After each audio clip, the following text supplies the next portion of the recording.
You think you know how the world began? Think again.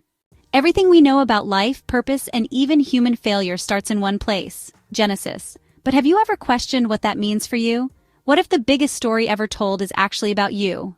Today, we're diving into the most powerful origin story of all time, one that shapes everything, even your future.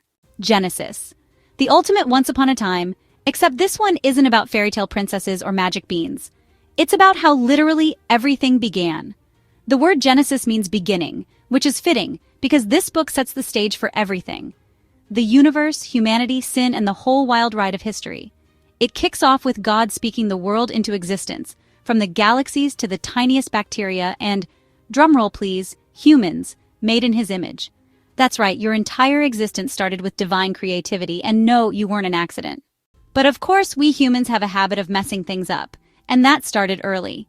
Enter Adam and Eve, one rule, one talking snake, and boom, sin enters the world, paradise is lost, and life suddenly includes pain, suffering, and worst of all, hard labor. The ripple effect is brutal.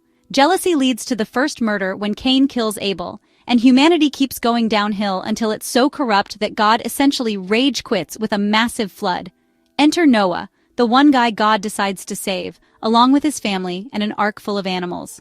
After the waters settle, God makes a promise never to flood the world like that again, sealing the deal with a rainbow, a divinely cool moment.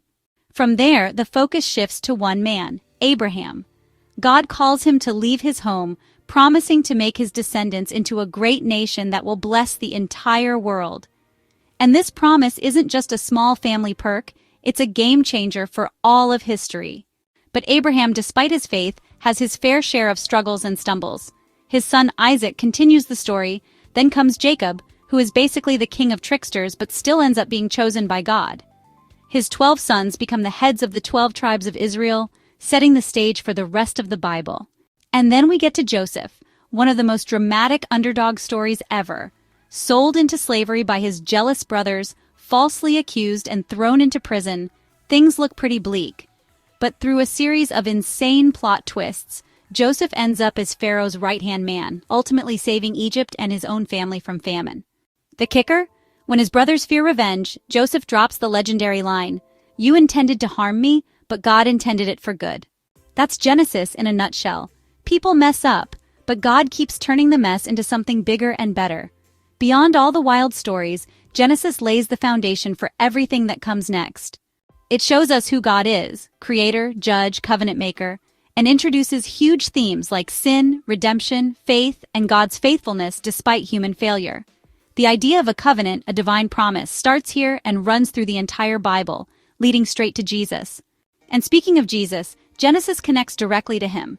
The New Testament calls Jesus the second Adam, coming to undo the damage caused by the first one.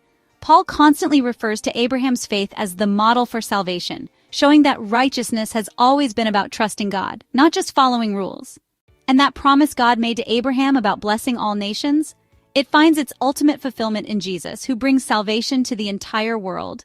Genesis isn't just a collection of old stories, it's the foundation of the entire Bible, answering life's biggest questions, where we came from, why the world is broken, and how God is putting it back together. From in the beginning, God created the heavens and the earth to Joseph's final words of hope. Genesis sets the stage for everything. And the best part? The story isn't over. It continues in the pages of Scripture and in the lives of believers today. I'll leave you to discuss in the comments. If you could witness any event in Genesis firsthand, which would it be and why? You can support us by subscribing if you haven't already. Take care of yourselves, take care of your loved ones, and I'll catch you soon in another video.